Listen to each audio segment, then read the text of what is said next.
जिनके लिए कानून बना है वो कानून नहीं चाहते हैं। तो सरकार को आखिरकार कौन रोक रहा है?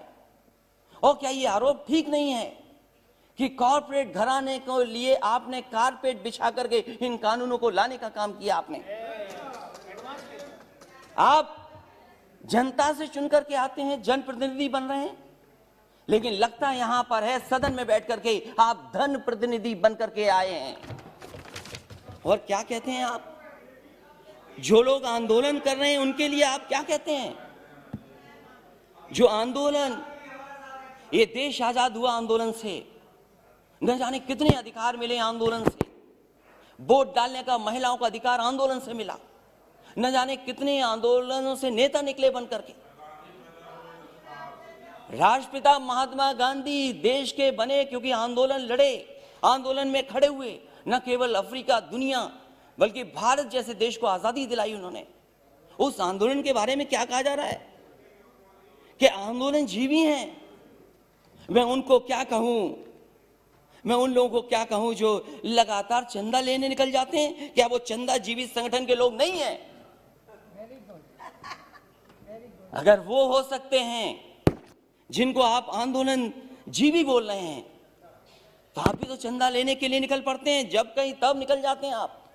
क्या आप चंदा जीवी नहीं है?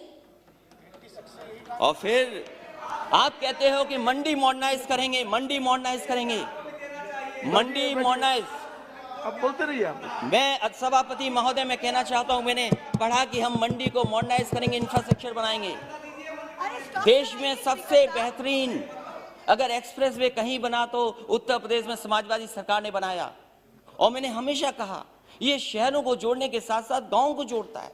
जहां शहरों की अर्थव्यवस्था को बेहतर करेगा, वहीं गांव की अर्थव्यवस्था को भी बेहतर बनाएगा। इसलिए उसके आसपास मैंने मंडियां बनाई। मैंने आलू की मंडी बनाई कन्नौज, फर्रुखाबाद, कानपुर देहात के आसपास के लोगों के लिए। एक मैनपुरी, इटावा और आसपास के लोगों के लिए अनाज की मंडी बनाई। अरे बाबा रामदेव जी से बहुत योगा सीखते हैं ये लोग। उन्हें भी मैंने 500 एकड़ जमीन दी एक मंडी बनाने के लिए। आम की मंडी बनाई। मैं इनसे जानना चाहता हूं, लाखों करोड़ों रुपए इन्होंने मंडियों के इंफ्रास्ट्रक्चर के लिए दिए थे, वो पैसा कहां चला गया? जितनी ईंट लगाई थी समाजवादी सरकार में, उससे आगे मंडियां नहीं बढ़ पाई, वहीं का वहीं काम रुका हुआ है। और फिर अभी प्रधानमंत्री जी गए थे। हमारा प्रदेश तो बहुत अच्छा प्रदेश है। अगर बड़ी चीज दिल्ली से बिके तो हमारे मुख्यमंत्री छोटी चीजें बेच देते हैं। समाजवादी सरकार में बना समाजवादी पूर्वांचल एक्सप्रेसवे जो बलिया गाजीपुर को जोड़ता है और आगे बिहार से लेकर के आगे लोगों को मदद करेगा। अलाइनमेंट समाजवादी सरकार का, लैंड एक्विजिशन समाजवादी सरकार की, और जो व्यवस्था दी थी मंडियों के लिए। मैं जानना चाहता हूं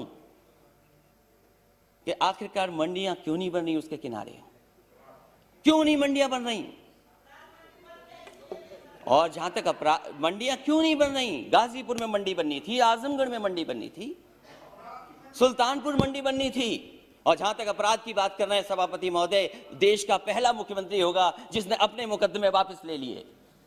मुझे बताए कोई मुख्यमंत्री जिसने वापस लिए हो मुकदमे अपने। और फिर अपराध की बात कर रहे हो, ठोको नीति चल रही है, जिसको चाहो उसको ठोक दो। और कानून व्यवस्था की बात करोगे, महिलाओं की बात करोगे।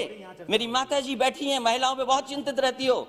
जाओ क्या हालत है उत्तर प्रदेश में माताओं बहनों की, और अपने आंकड़े निकाल करके देखो क्या आंकड़े हैं। सबसे ज्यादा अपराध अगर कहीं हुआ है तो महिलाओं के साथ अपराध उत्तर प्रदेश में हो रहा है। तो इसलिए सभापति महोदय मैं कहना चाहता हूं, राष्ट्रपति जी के अभिभाषण पर बोलिए ना। सभापति महोदय, दूध की भी बात हुई, दूध की बात हुई।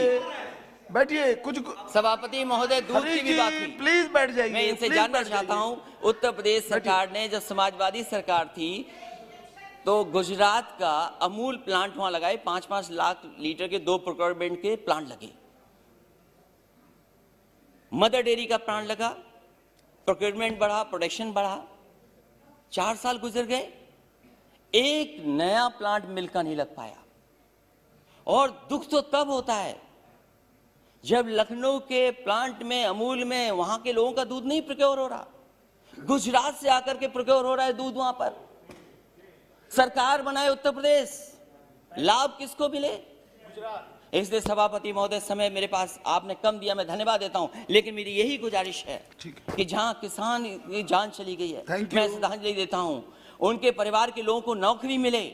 ये ऐसा दुर्भाग्य है जहां किसान अन्नदाता हमारा बेटा और सरकार नहीं सुन रही, और अहंकार तो बड़े बड़ों का नहीं बचा।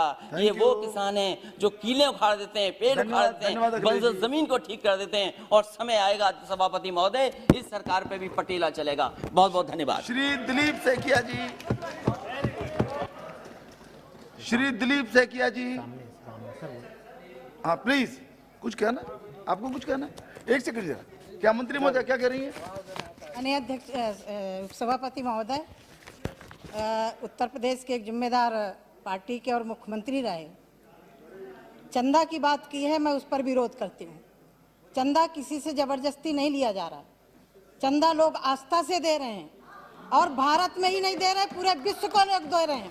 राम पर सबकी आस्था है, सब लोग चंदा दे रहे हैं, हमने भी दिया है। माननीय अध्यक्ष महोदय, उपसभापति महोदय, एक मिनट, अरे बैठिए, एक मिनट, हो गया। एक मिनट, बैठिए बैठिए। सभापति महोदय, सैकिया जी, आ माननीय गया, सदस्य ने मंडियों की आपने बात अपनी बात कह दी, प्लीज। माननीय उपसभापति महोदय, मैं बुंदेलखंड से आती हूँ, इनके कार्यकाल में मंडियां बनी तो जंगलों में बनी, गुंडों के अड्डे बने। आपने एक पॉइंट रख दिया, हो गई बात, प्लीज सैकिया जी। अध्यक्ष महोदय, बैठिए बैठिए। मैं आपका आभार व्यक्त करता हूं कि आपने मुझे राष्ट्रपति के अभिभाषण के